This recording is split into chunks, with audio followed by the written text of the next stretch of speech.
کنفرانس خبری و گزارشدهی در محکومیت حمله هوایی شب گذشته رژیم نظامی پاکستان بر شفاخانه 2000 بستر ترک اتحاد امید برگزار شد.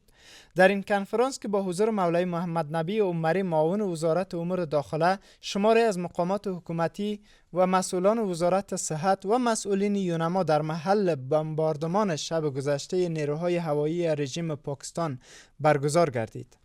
دکتر شرافت زمان عامر سخنگوی وزارت صحت عامه میگوید که همه قربانیان این حمله غیر نظامیان بوده و بیش از 400 نفر شهید و بالای 250 زخمی تاکنون ثبت مراکز صحی شده است و تیم‌های عملیاتی در حال جستجو و جمع‌آوری شهدا و تثبیت آمار دقیق قربانیان هستند.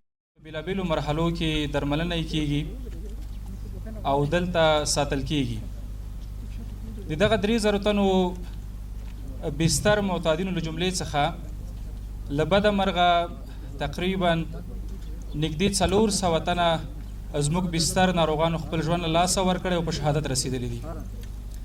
له بده مرغه د 250 په شاوخوا کې دلته ټپیان موجود و چې هغه په لومړي سر کې د افغانستان اسلامي امارت د مربوطه اداراتو د ژغورنې ټیمونو په توسط باندې له دغه ځای څخه انتقال شوي دي او ځینې ناروغان داسې ول چې هغه ډېر زیات وخیم ول او خطري حالت کې ول. دغه ناروغان د جدي مراقبت څانګو ته انتقال شوي دي. همدارنګه کوم ناروغان چې برسیرن ټپیان ول د مرکز په تخصصي روغتونونو او ثالثي روغتونونو کې او په نورو اړوندو روغتونونو کې خدمات ورته جریان لري. آقای عمری گفت جایی که ما اکنون گرد هم آمده ایم نه غزه است و نه اسرائیل بر فلسطین حمله کرده است، بلکه اینجا افغانستان است و ما در شفاخانه تداوی معتادین قرار داریم. و افزود که رژیم نظامی پاکستان تنها به این دلیل که قربانیان افغان و مسلمان بودند در شبهای قدر و مغفرت و نزول رحمت الله جل جلاله در ماه رمضان و شب هنگام ادای نماز تراویح به گونه ظالمانه بر افراد مظلوم و بیگناه بمب‌های سنگین فرو ریخته. به گفته وی روند جمع‌آوری اجساد همچنان ادامه دارد و احتمال افزایش شمار قربانیان نیز وجود دارد. او وعده داد که برای خانواده‌های قربانیان این رویداد کمک‌های نقدی صورت خواهد گرفت و برای درمان مجروحان نیز از هیچ نوع تلاش دریغ نخواهد شد. مولوی محمد نبی عمری همچنان در خطاب به مفتی عبدالرحیم یکی از علمای پاکستان گفت شما دستور شهید ساختن و کشتار افغانها را از ماماها و باداران خود دریافت کرده اید، اما افغانها با چنین حملاتی نه شکست میخورند و نه ملت شکست پذیر. ورونو د افغانستان اسلامی امارت د مشرتبه له طرفه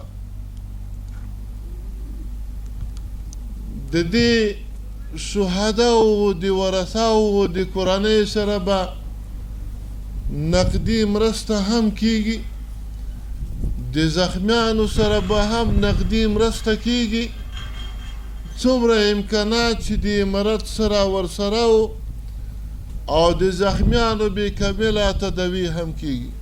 در همین حال مفتی عبدالمتین قانی سخنگوی وزارت امور داخله در سخنان خود گفت که این حمله 408 شهید و 265 زخمی بر جای گذاشته است. به گفته او اجساد شهدا پس از شناسایی و طی مراحل در یک مراسم به یک هدیره جداگانه کفن و دفن خواهند شد و برای تداوی مجروحان نیز آمادگی های لازم در نظر گرفته شده است. آقای قانی از جامعه جهانی و نهادهای بین المللی خواست تا سکوت خود را در برابر حملات رژیم پاکستان بر تأسیسات غیر نظامی بشکنند.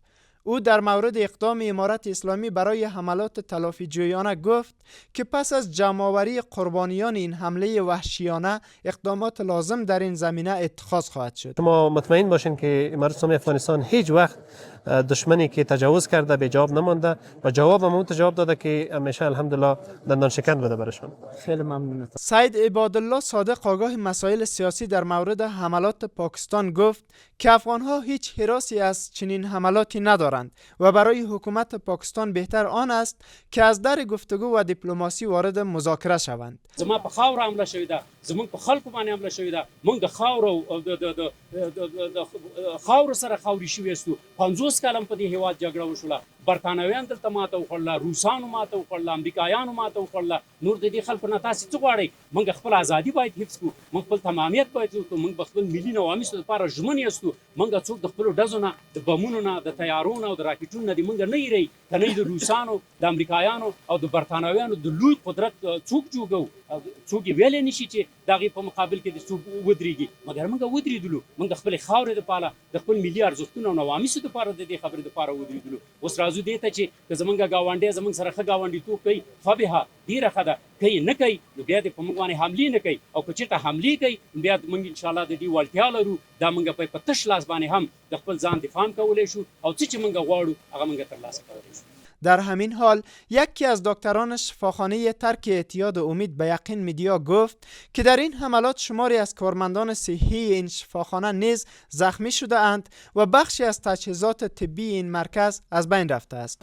متاسفانه که تعداد زیادی از مریضای خود که در مرحله آخر تداوی خود قرار داشتند و صحتشان خوب شده بود و امیدوار بودند که عید سعید فطر همراه هموطنان ما و همراه فامیلای خود در خانه سپری بکنن، از طرف دشمن کردل متاسفانه مورد حمله قرار گرفتند. همچنان یکی از بستگان قربانیان این رویداد میگوید که تا هنوز از سرنوشت پسرش آگاهی ندارد و امیدوار است که حکومت پاکستان سرنگون شود. یه مسلمان میگیرم، من پدرم نداره، یک دونه بچه داشتم، یک دونه بچه، تا بچه خدا شبخانه میگیرم، من بچه خدا شبخانه. مرد با پاکستان، ما خودم با پاکستان تیار هستم، امیال که برم انتخاری داشت کنم.